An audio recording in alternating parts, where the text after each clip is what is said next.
Good day. I'd like to introduce myself. I'm the Reverend Marian Lucas Jeffries. I am one of the co-coordinators of the Environment Network for the Diocese of Nova Scotia and Prince Edward Island.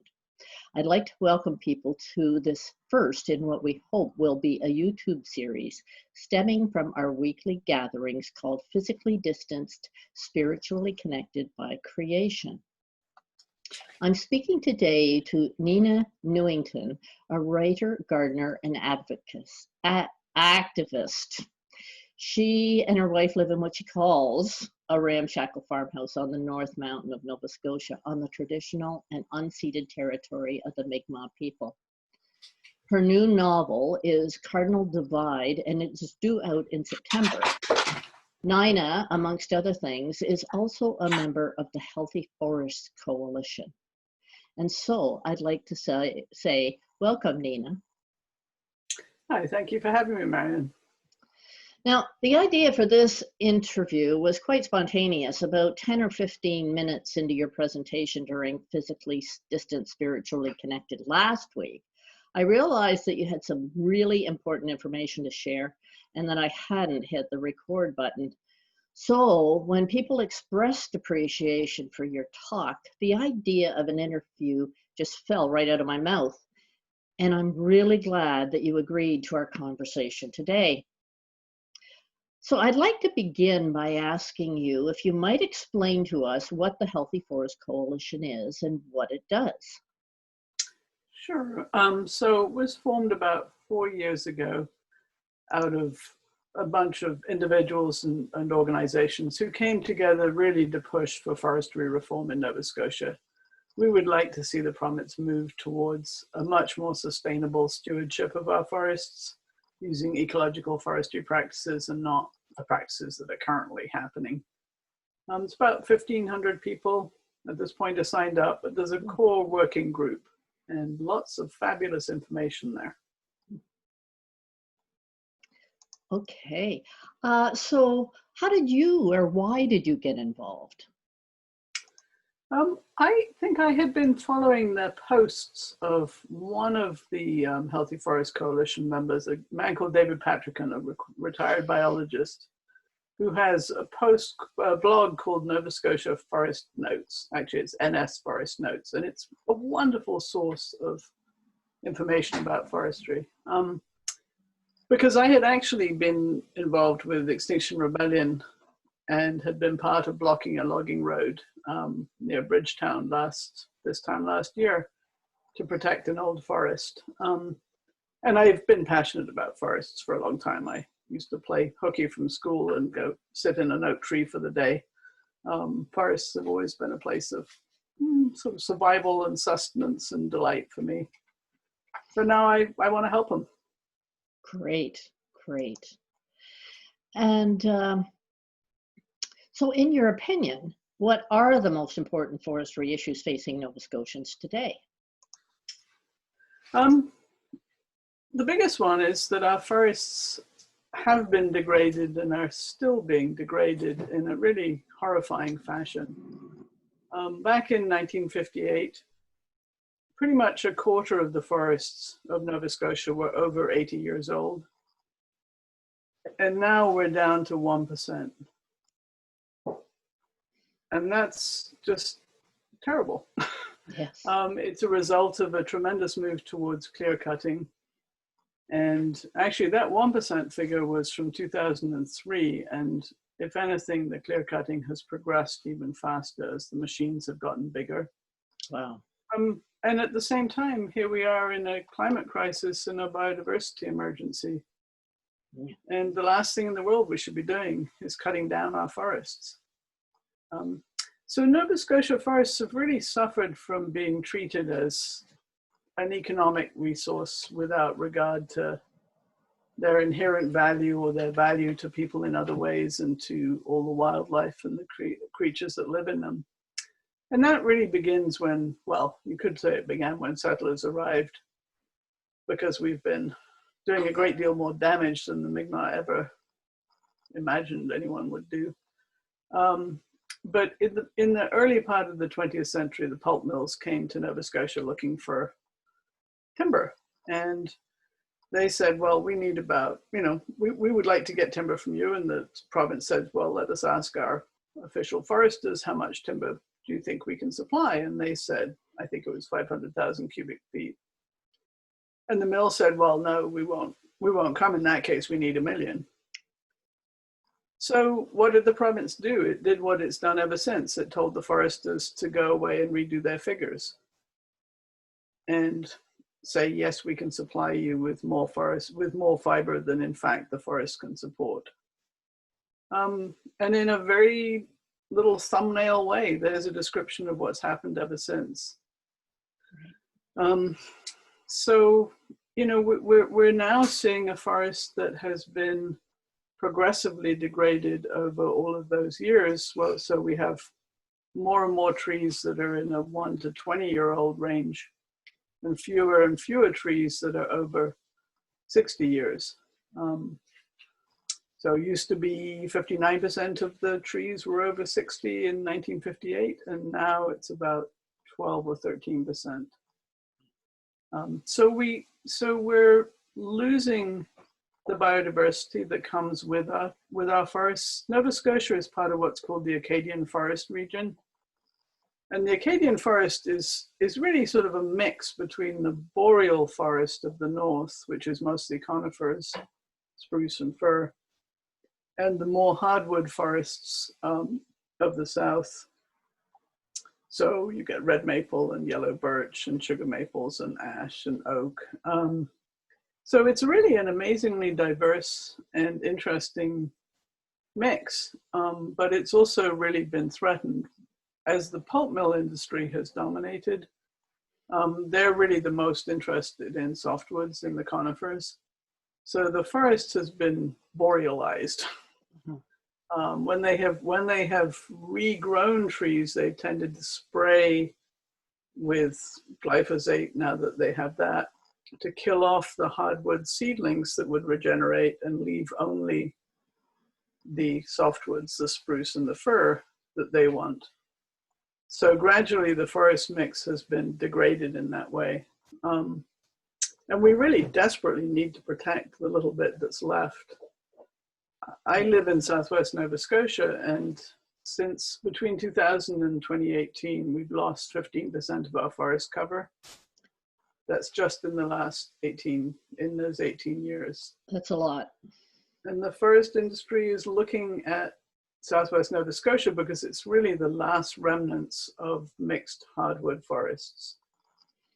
And when you're talking about really high value forests as far as biodiversity and climate and nature and all of the ecosystems that depend, what you want to see are multi-aged, multi-species forests. So forests that have a whole mix of, you want to see diversity.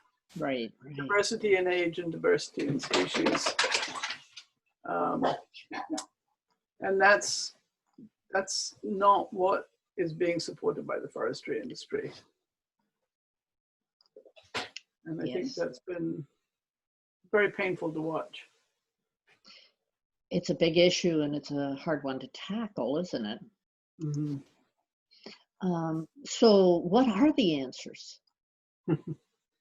Well, the government under the NDP, they introduced a natural resources strategy after lots and lots and lots of consultation. And during that consultation, what they discovered was that Nova Scotians really care about the forests, and they really don't like clear cutting. Now, clear cutting is not the only way of degrading a forest, but it's a pretty obvious way. And as the machines get bigger and they want to chew through forest faster, there seems to be ever more pressure to do it on that kind of scale and at that kind of speed, and do it all year round, regardless of when the birds are nesting or anything else. So the answer really, I think, has to begin with changing our mindset about the forests. And that was what came through really clearly with that natural resources strategy, was that it began with the idea that we should be looking at the forest not as a source of fiber, but as a whole wonderful, valuable, inherent world that had value to itself and also value to people in many different ways, and not just as a source of fiber, as the industry likes to refer to it. And that means beginning to change the whole ethic of how we look at land use. And, you know, right now, where we are ecologically on the planet, that means we have to do that in every direction you look. So it's not different from the forests. This is just a place that we can start, because Nova Scotia has a lot of forest, and it still has a tiny bit that can be protected and can be a seed source and a base for rebuilding a wonderfully biodiverse forest. Because actually forests are the natural climate solution. They are, you know, a wonderful way to simultaneously address climate change and biodiversity loss. And this is something people don't know. They think, oh, forests store carbon in the branches and the leaves and the twigs and the trunks of the trees. But actually, at least twice and maybe 3 times as much carbon is stored in the first meter of soil in the forest as in all of the trunks and the branches. So that's 2 to 3 times more carbon is in the soil. And what happens when you clear cut a forest and you suddenly let sunlight blast down onto that forest floor is that the carbon is released. So when you cut a forest, not only are you cutting down all of the trees that sequester carbon, you're also releasing a very large part of the carbon that's stored in the forest floor. And you know, the industrial forestry has liked to say, oh, you know, forests are a wonderful renewable resource. You can clear cut them and let them regrow, and 40 years later you can clear cut them again, and it's all green. But that doesn't take into account what happens to the forest floor. It doesn't take into account the fact that we actually don't have 40 years to wait around for the trees to start storing the carbon again. And also, particularly as climate change affects us, forests are beginning to not regrow in the way they used to.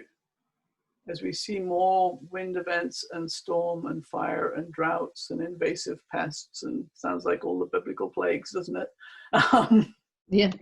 We can't count on the forests being as resilient as they used to be. They actually need our protection and restoration really quite desperately, because changes are coming that are in a faster scale than nature is used to dealing with, you know, whether it's birds or trees. So, answers. I'm straying off into problems again, but it's easy to do. Okay, but what can the government do? Okay, well, the government actually could do a lot, because although they scrapped the natural resources strategy, they did commission the Leahy report. And the Leahy report actually says, really, as a primary value, the thing I was just addressing, it says we have to stop treating the forests as a source of fiber and start treating them as having tremendous ecological value, and that ecological value trumps everything. Leahy is very clear, this is no longer about balancing the environment and the economy. Mm-hmm. Saying, oh, well, we need to do this even if it destroys the environment. He says, no, we have to put the environment first. We have to put the protection of ecosystems. So we would love to see the government actually implement Leahy. Okay. What they've not been doing, however, is really doing that. So it's been 2 years. It'll be 2 years in August since the Leahy report came out. During the last 2 years, the government has approved another 46,000 acres of clear cut, when Leahy called for a radical reduction in clear cuts. Wow. So what we want is for the government to stop approving any more harvest plans right now until it's implemented, because this is crazy. You know, the forestry industry is sitting on the sides going, oh yeah, we can keep talking as long as we can keep cutting. And we can't keep doing that. Mm-hmm. So we need the government to actually implement Leahy. And that means they need to start with a real survey of the ecosystem, of what we have, and engage in a serious land use planning that would involve people from communities, not just forestry industry. It would involve the Mi'kmaq, it would involve forestry workers.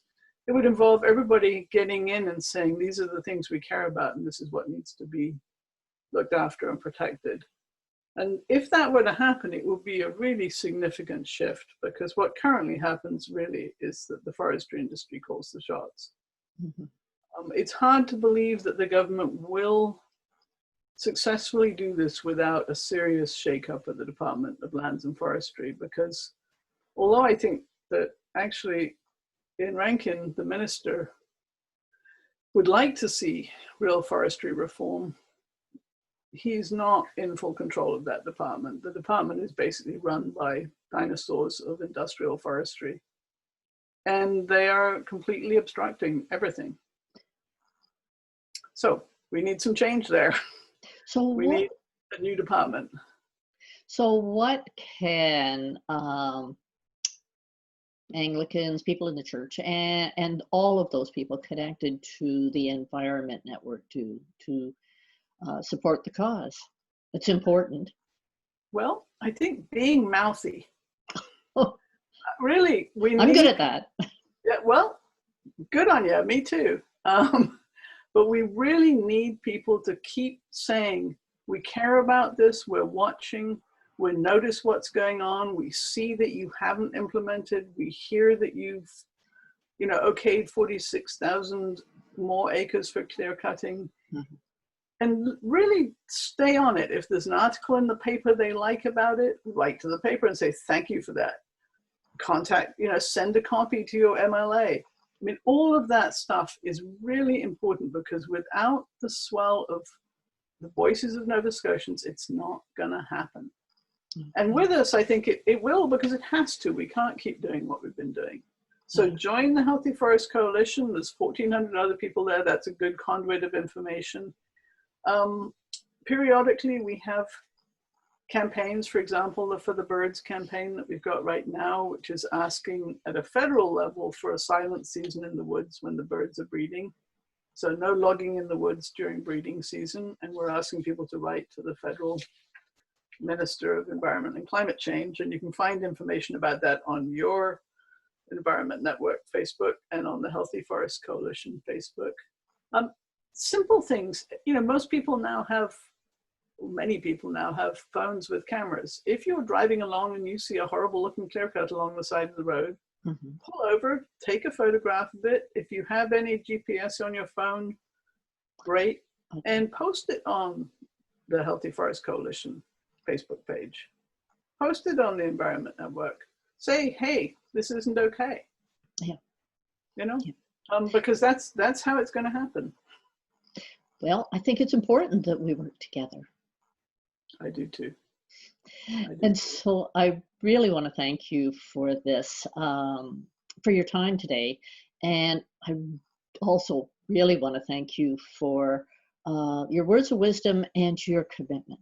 Like, your commitment is incredible. And I'm on the Healthy Coal, or I'm on the Healthy Forest Coalition Facebook page right now, have been for a year or two, and really appreciate the information. And I get to share it sometimes on our Facebook page. I hope you'll share it. And I see you have been sharing now too, so that we can work together, because we're stronger when we can work together. And